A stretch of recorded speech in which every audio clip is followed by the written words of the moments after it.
हाँ dear students, आज हम कुछ और भौतिक राशियों की विमाएँ निकालना सीखेंगे। जिन भौतिक राशियों की डायमेंशंस हमने अभी डिस्कस नहीं की है, उन फिजिकल क्वांटिटी की डायमेंशंस आज और डिस्कस करेंगे। जो स्टूडेंट्स अभी तक विमाएँ ढंग से नहीं निकालना सीखे हैं, वो और अच्छी तरह से विमाओं को निकालना सीखेंगे। तो आइए स्टार्ट करते हैं कुछ और फिजिकल क्वांटिटी की विमाएँ निकालने के लिए। तो हम देखते हैं बल के बारे में। पहले हम कर रहे हैं बल की डायमेंशंस हमने बता दी है। बल यानी फोर्स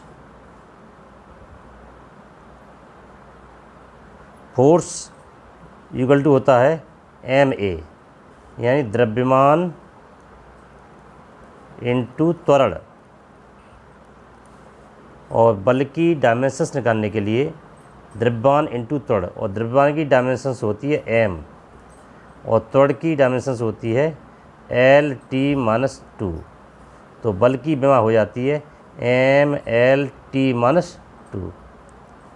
अब बल की विमा हमने इसलिए बताई है कि बल की विमा बहुत जगह इसकी ज़रूरत पड़ती है, तो बल की विमा हमें आना चाहिए। इसके बाद हम जानते हैं आवेग, इम्पल्स। आवेग जो क्या होता है? आवेग होता है आवेगी बल इनटू समय। और बल की विमा हम निकाली है। बल की विमा होती है mL-T-2। समय, टाइम की विमा होती है t। तो आवेग की विमा हो जाएगी mL और t की पावर 1 और t की पावर -2, तो हो गया t की पावर -1। आवेग की विमा कह सकते हैं हम mL-T-1। इसके बाद और देखते हैं दाब, प्रेशर। P इक्वल होता है F/A। P इक्वल होता है F/A, एरिया। यानी दाब इक्वल होता है बल अपॉन क्षेत्रफल। दाब बराबर होता है बल अपॉन क्षेत्रफल। और बल की विमा हमने अभी निकाली है mL-T-2। तो दाब की विमा निकालने के लिए हम लिख सकते हैं ऊपर mL-T-2 अपॉन क्षेत्रफल। और क्षेत्रफल की विमा होती है L²। और L² ऊपर जाएगी तो L की पावर -2 हो जाएगी, और यहाँ L की पावर प्लस का 1 है, तो आ जाएगा mL की पावर -1 और t की पावर -2। तो हम देखते हैं दाब की विमा आएगी mL की पावर -1 और t की पावर -2। और देखते हैं घनत्व यानी डेंसिटी। और डेंसिटी बराबर होता है द्रव्यमान अपॉन आयतन, m/v। d इक्वल m/v होता है द्रव्यमान अपॉन आयतन। और द्रव्यमान की विमा लिखी जाती है m, आयतन की विमा लिखी जाती है L3। प्लस की 3 ऊपर जाएगी, हो जाएगा mL की पावर -3। इस तरह हम देखते हैं घनत्व की विमा आ गई mL की पावर -3। और देखते हैं बल आघूर्ण, टॉर्क्यू। बल आघूर्ण बराबर होता है बल इनटू परपेंडिकुलर डिस्टेंस, यानी बल इनटू लंबवत दूरी। अब बल आघूर्ण की जब विमा निकालनी है, तो बल की विमा mL-T-2 इनटू लंबवत दूरी। लंबवत दूरी की क्या हो जाएगी L।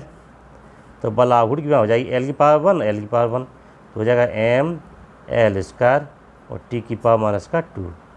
इस तरह बल आघूर्ण विमा हो गई mL² t की पावर -2। और देखते हैं आवृत्ति। आवृत्ति यानी फ्रीक्वेंसी। आवृत्ति बराबर होता है 1/, आवर्तकाल।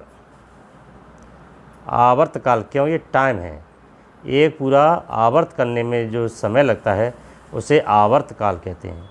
तो आवृत्ति में हो जाएगी 1/t, और ऊपर जाएगा t की पावर, तो हो जाएगा t की पावर -1। इस तरह आवृत्ति में आएगी t की पावर -1। अगला देखते हैं कोण, एंगल। कोण बराबर होता है चाप अपॉन त्रिज्या, आर्क अपॉन रेडियस।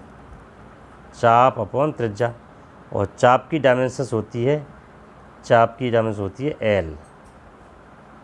चाप आप लोग जानते होंगे, नहीं जानते हो तो अभी बता दूंगा। चाप जैसे हम कहें ये सर्कल होता है, ये सेंटर होता है, और कोई इसमें ऐसे थोड़ा सा कट करेंगे करके, तो इतने ज़्यादा क्या कहलाएगा? ये चाप। ये क्या कहलाएगा? इतना चाप। यही वृत्त की परिधि का कोई खंड, वो क्या कहलाता है? चाप। तो चाप अपॉन त्रिज्या, चाप की क्या हुई? एल, और त्रिज्या की हो गई एल। और एल से एल कैंसिल हो जाएगा, तो कोण की डायमेंशंस आ जाएगी एल की पावर 0। इसका मतलब हुआ कोण एक विमाहीन, डायमेंशन लेस फिजिकल क्वांटिटी है। इसे हम कह सकते हैं विमाहीन राशि। विमाहीन राशि। अगला देखते हैं कोणीय वेग।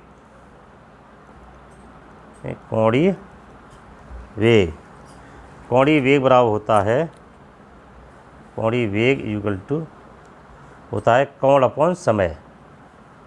कोण अपॉन समय। अब कोण की भी हम निकाल चुके हैं। कोण की वहाँ होती है एल की पावर 0 एंड डायमेंशन लेस, और समय की वहाँ होती है टी। तो कोणीय वेग की वहाँ हो जाएगी टी की पावर -1। एल की पावर 0 रहेगी, यानी एक विमाहीन राशि है। टी की पावर -1, ये कोणीय वेग की विमा हुई। अगला देखते हैं कोणीय त्वरण। एंगुलर वेलोसिटी से बोलेंगे, एंगुलर वेलोसिटी। और ये कोणीय त्वरण बोले एंगुलर एक्सीलरेशन।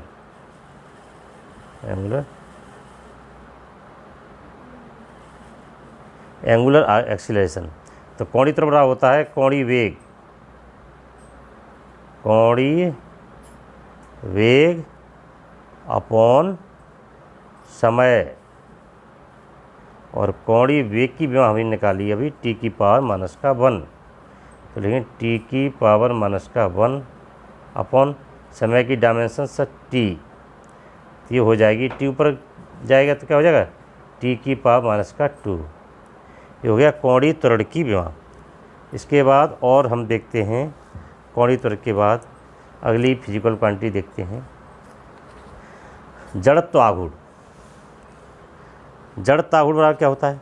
जड़त्व आघूर्ण होता है द्रव्यमान इंटू दूरी का स्क्वायर। जड़त्व आघूर्ण बराबर होता है द्रव्यमान इंटू दूरी का स्क्वायर। जड़त्व आघूर्ण। Moment of inertia. Moment of inertia, ये होता है द्रव्यमान इंटू द्रव्यमान इंटू दूरी का स्क्वायर। इंटू दूरी का स्क्वायर। और द्रव्यमान की डायमेंशंस होती है एम, और दूरी के स्क्वायर, यानी दूरी की डायमेंशंस क्या होती है? दूरी की डायमेंशंस होती है, क्या होती है? एल, और इस पर लगा हुआ है स्क्वायर, तो क्या हो जाएगा? एल स्क्वायर, यानी ये हो जाएगा एम एल स्क्वायर। तो हम कह सकते हैं जड़त्व आघूर्ण की डायमेंशंस, जड़त्व आघूर्ण की विमा एम एल स्क्वायर। और देखते हैं हम इसका कोणीय संवेग। कोणीय संवेग, एंगुलर मोमेंटम। Angular momentum. कोणीय संवेग बराबर होता है आई ओमेगा, जे फॉर्मूला होता है J equal to I omega, omega यानी कोणीय वेग।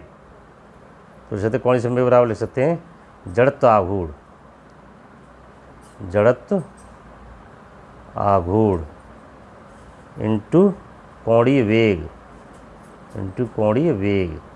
ओमेगा क्या होता है, ओमेगा होता है कोणीय वेग। तो जड़ता आघूर्ण विमा भी निकाली हमने एम एल स्क्वायर, तो यहाँ लिख देंगे एम एल स्क्वायर इंटू कोणीय वेग, और कोणीय वेग की विमा हमने निकाली थी टी की पावर माइनस का 1, टी की पावर माइनस का 1। तो कोणीय संवेग की डायमेंशन हो जाएगी एम एल स्क्वायर टी की पावर माइनस का 1। इस तरह हम देखते हैं कोणीय संवेग की विमा हमने भी निकाली है। इसके बाद और फिजिकल क्वांटिटी की विमाएँ भी हम निकालेंगे। आगे हम पढ़ेंगे प्रतिबल, जैसे उसके चैप्टर में आता है ये प्रत्यास्था के चैप्टर में, और हम पढ़ चुके हैं ऊष्मा धारता, गुप्त ऊष्मा, ये की विमाएँ। एक और विमाएँ जान लें, जैसे गुप्त ऊष्मा होती है, गुप्त ऊष्मा, इसकी भी हम देख लें। गुप्त ऊष्मा ये हम लास्ट क्लासेज में पढ़ चुके हैं। गुप्त ऊष्मा इसको कहते हैं लेटेंट हीट, लेटेंट हीट। इसका फॉर्मूला होता है Q equal to M L, यहाँ L होती है गुप्त ऊष्मा, लेटेंट हीट। तो L बराबर निकालेंगे तो L इक्वल क्या हो जाएगा, L हो जाएगा Q अपॉन M, यानी गुप्त ऊष्मा सूत्र आ जाएगा प्रयुक्त ऊष्मा, Q का चाहिए प्रयुक्त ऊष्मा, प्रयुक्त ऊष्मा अपॉन M क्या है मास, M का चाहिए मास। तो गुप्त ऊष्मा की जो डायमेंशन आई ऊष्मा, ऊष्मा की विमा होती है जो कार्य की विमा होती है, और इसकी विमा आ जाती है M L square, M L square T minus 2। पहले हम बता चुके हैं ऊष्मा की विमा M L square T minus 2 upon M. तो हम देख रहे हैं एम से ये एम कैंसिल हो जाएगा, क्या बचेगा एल स्क्वायर टी माइनस 2। तो गुप्त ऊष्मा की विमा हो जाएगी बेटा एल स्क्वायर टी माइनस 2। इसे और एक और बीमारी समझते हैं हम जो है, गुप्त ऊष्मा के बाद आती है कि ऊष्मा धारता, ये भी बहुत इंपॉर्टेंट डायमेंशंस है। इसे ऊष्मा धारता, ऊष्मा धारता, thermal capacity, thermal capacity, thermal capacity. ये फार्मूला होता है Q equal to M S, Q equal to M S. S क्या है ऊष्मा धारता, तो एस इक्वल टू हो जाएगा S equal to Q upon S equal to ऊष्मा धारता Q एम एस।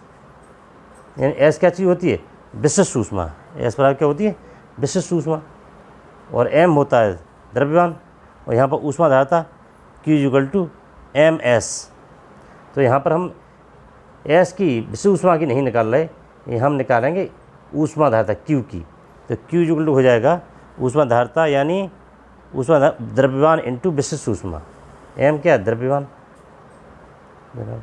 एस का चाहिए विशिष्ट ऊष्मा, एम है विशिष्ट ऊष्मा, और द्रव्यमान की डायमेंशन क्या होती है, द्रव्यमान डायमेंशन होती है एम, द्रव्यमान डायमेंशन होती है एम, और विशिष्ट ऊष्मा की डायमेंशंस होती है एल की पावर 2, एल स्क्वायर टी की पावर माइनस का 2 और के की पावर माइनस का 1।